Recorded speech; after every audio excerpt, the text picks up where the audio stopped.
What's up, my piece of people here? Welcome back to another Try Not to Get Scared challenge. So I just found more. Well, you guys already know I did reaction to animated scary stories by Llama Arts, and I just found another one. This is a compilation one, so I cut out parts of it. And I'll leave the link down in the description below. So here we go.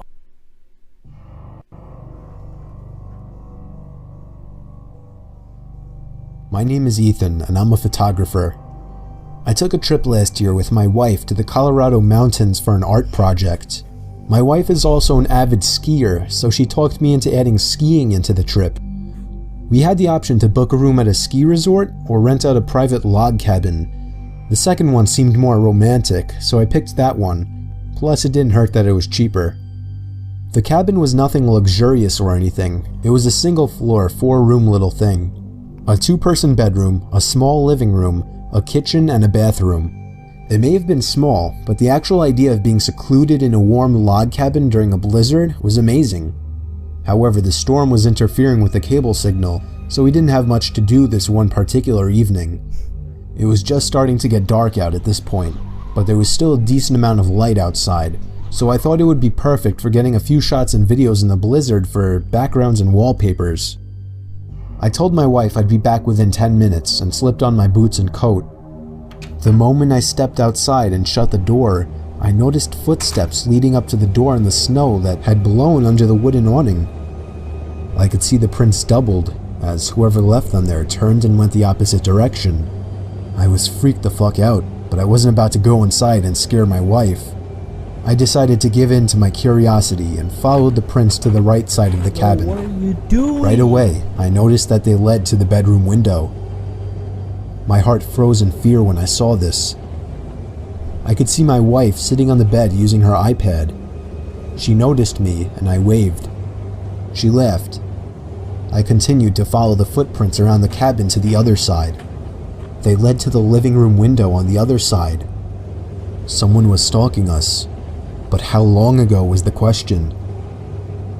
I found myself standing there for a good minute asking myself if I should follow. That's when you know to get the heck out of there. Like, seriously, if I saw someone found out someone was stalking us, I would just, I don't care if I get fired or not. I'm not risking my life. Follow the footprints anymore. For whatever reason, I decided I would. They were now leading away from the cabin. I knew I was following the prints to where this person was going, not coming from, simply by the boot marks. I followed the prints away from the opening and into the trees. That was where I saw him. A man wearing a black coat facing a tree, slouched down looking at the ground. He was still as a statue, and I could see the snow piling up on his hood and shoulders. I froze in my tracks, trying not to make a sound. I would have thought to ask him if he needed help otherwise, but this guy was just standing there not doing anything, like some kind of deranged freak. I started to gradually move backwards without even turning around, making sure this man didn't turn around or notice me. When I got at a visual distance, I turned around and stomped through the snow back to the cabin. When I slammed the door shut, my wife came over to see what was wrong.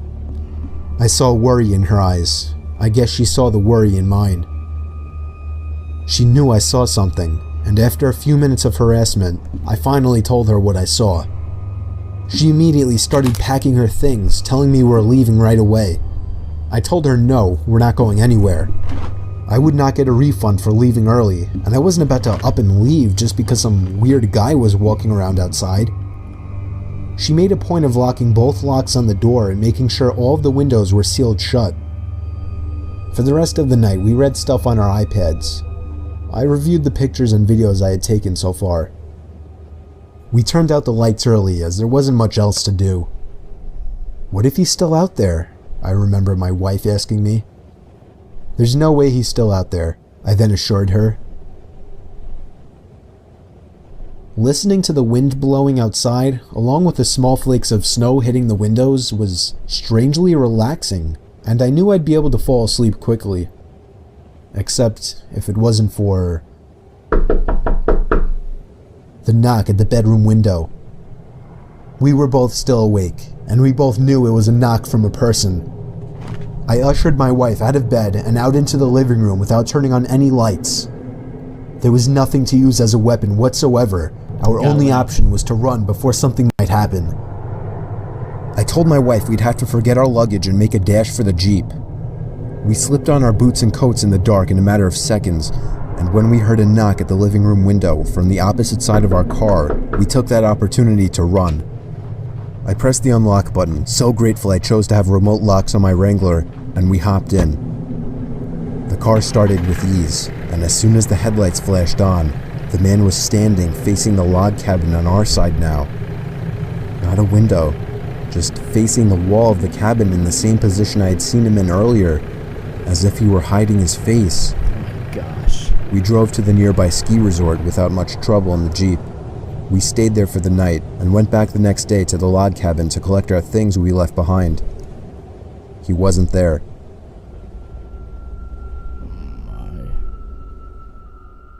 Wow. It was during a blizzard in Valley Stream. I was getting paid $250 to watch some couple's kid while they went away for the weekend. His name was Matthew. I gotta start. This took place on the first night, which was a Friday night. Matthew was already supposedly asleep, while I was in the living room watching a movie. I got a knock at the door, and looked at the clock. It was close to midnight. There was no way I was opening it. Not even 10 seconds later, I heard the sound of 2 or 3 men angrily banging on the door, telling me to open up. I felt like my heart was about to stop. I took a peek through the blinds, and there was somebody standing right on the other side of the window. I fell back in fear, and after managing to get back on my feet, I ran to the kitchen phone first thing to call the police. They said because of the weather, it could take a while for an officer to get here. I was told to take the child and hide somewhere until an officer arrived. They wanted to keep me on the line, but I wasn't thinking clearly in the heat of the moment and hung up. However, it wasn't until I ran through the living room that I realized the banging had stopped. I took a second peek through the living room window. Nobody was there now. I heard the sound of glass shattering from a few rooms over. My knees started to feel weak as I realized they had just broken the window and were about to climb into the house. I had to run and get Matthew. I couldn't just leave without him. Of course, when I got upstairs, there was no time left to run back downstairs, as I already heard footsteps and laughter coming from downstairs. I covered Matthew's mouth with my hand as I ran with him into his toy closet. A few minutes dragged on to what felt like half an hour as we sat there in the dark closet. Matthew began to squeal as footsteps on the carpet reached the outside of his bedroom door. There was more than one person. They came inside. There weren't many places to hide in this room. I was actually reflecting on my whole life, so sure I was gonna die. We heard the sound of a police siren outside, even from in the closet, and then I heard one of the men in the room mutter, "Aw, shit." I opened the door back up as I heard at least 3 pairs of footsteps hurriedly rushing down the stairs. They didn't get far, as the police later found their footprints in the backyard, leading to our shed. There were 5 men in total, and they were all arrested. Yeah. My gosh.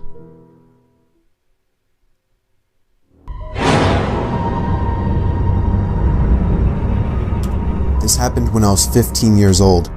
My best friend Anthony wanted me to come over for the night, since his parents would be gone all weekend. I rode my bike over and put it in his backyard before letting Bro, that was my name.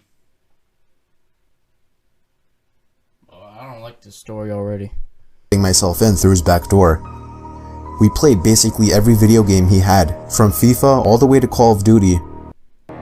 As the night progressed, we moved from video games to watching half a movie and getting bored, to doing prank calls at close to 10 o'clock. Anthony made a few calls to different pizza places. When it was my turn, I just dialed a few random numbers in hopes to get someone at their house. On, say, my 4th attempt, I finally reached somebody. A guy with a deep and rough voice picked up, answering with a yeah instead of a hello. Anthony's laughing in the background made me stumble with my words mid-sentence, ultimately cracking up into laughter. I had never done a prank call, so I sucked at it. The guy on the other end was silent.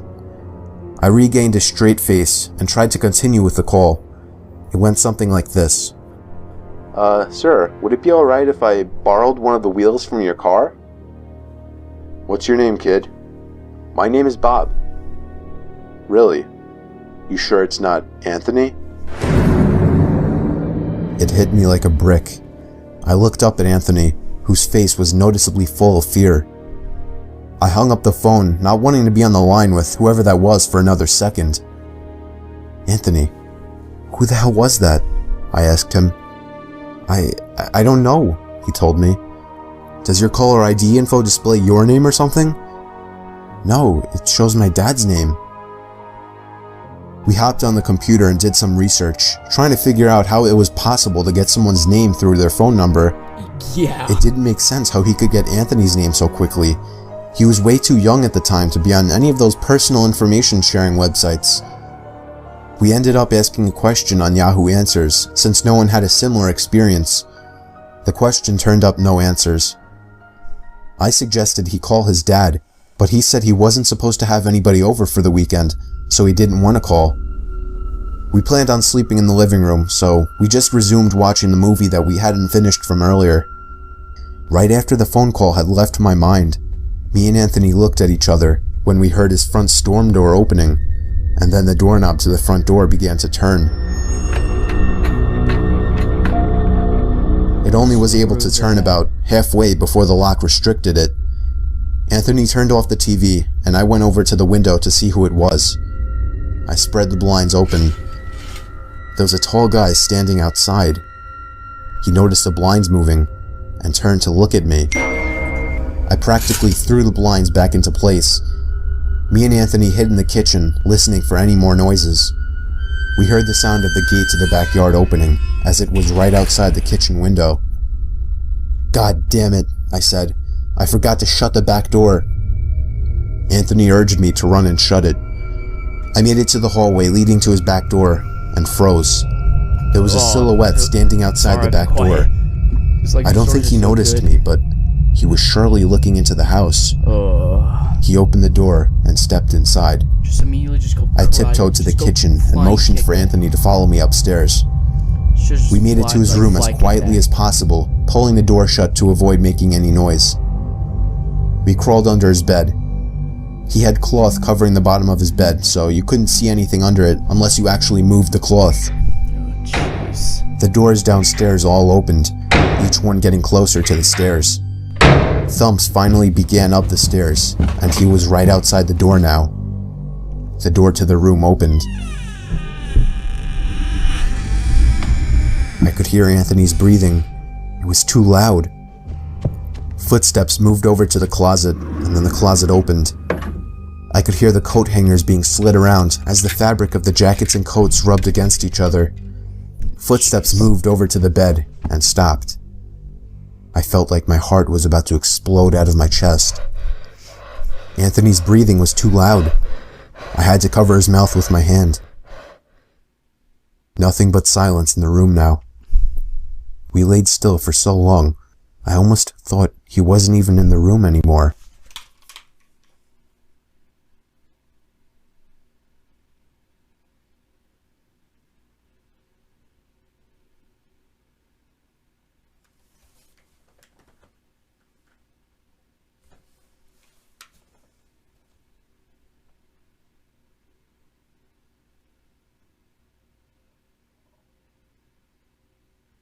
We can make a run for it? Oh, he heard you. He was about to answer when the most disturbing, memory-haunting scream I'd ever heard filled my ears as Anthony was seemingly dragged out from under the bed. How the frick did I crawled out and saw him struggling with the man. I desperately looked around for anything to use as a weapon. I settled with the screwdriver sitting on his nightstand. I hurried over to the man and drove the screwdriver into his back. He let go of Anthony as he let out a scream of agony, giving us time to get the hell out of the house. Running onto the road would give away our position too easily. It would take too long to make it to his neighbor's house. We dove for the tree line in the woods and took cover behind a bush, watching the house. Just start screaming. The back door opened as the man stepped outside, looking around the backyard. He then looked out to the woods. I felt his eyes pass me as he scanned through the tree line. It seemed that it was too dark for him to see us. Then, he turned his head back in our direction. I ducked behind the bush. Joe, he's coming. What? Dude, get up, we gotta run. He was right. The man was approaching us fast. Oh. How could he have seen us? We ran through the woods with the leaves crunching under us, giving away our position. When Anthony tripped over something, I crouched down with him, hoping we had run far enough. Not even 20 seconds later, oncoming footsteps from the direction we were running from came fast. They slowed down only 2 trees away from us as we lay face down in the leaves. Moments later, the footsteps take off in another direction. We waited until we could no longer hear them and took off back in the direction of the house. While running, over the sound of leaves crushing and my heavy breathing, I could swear I heard leaves crushing from behind us. We made it back to his backyard, into his house, and this time remembering to shut the back door. We were now able to call the police. Anthony stayed on the line with them, while I patrolled the back windows, making sure nobody was out there. It was so dark though, I couldn't see anything. So I did something that seems stupid today. I turned on his backyard lights, and immediately in the distance, over by the woods, I saw him, standing in front of a big tree. He turned off back into the woods and disappeared out of sight. That was the last time me or Anthony ever saw him. I would be lying if I told you we heard the occasional knocks at our windows or something cliche. No, that was it.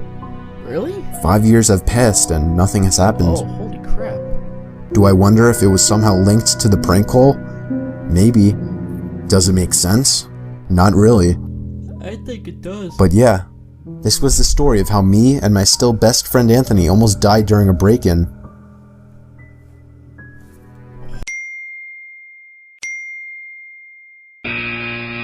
Wow, these are pretty good stories. I have to watch more of these. So, hope you guys liked this video. I'll leave the link to both the videos. I watched separate things from both videos. I'll leave them down in the description below. Hope you guys like to subscribe. After you guys subscribe, click the notification button, be part of my notification squad, and my pizza crew. As always, I'll see you all in the next video. Bye bye.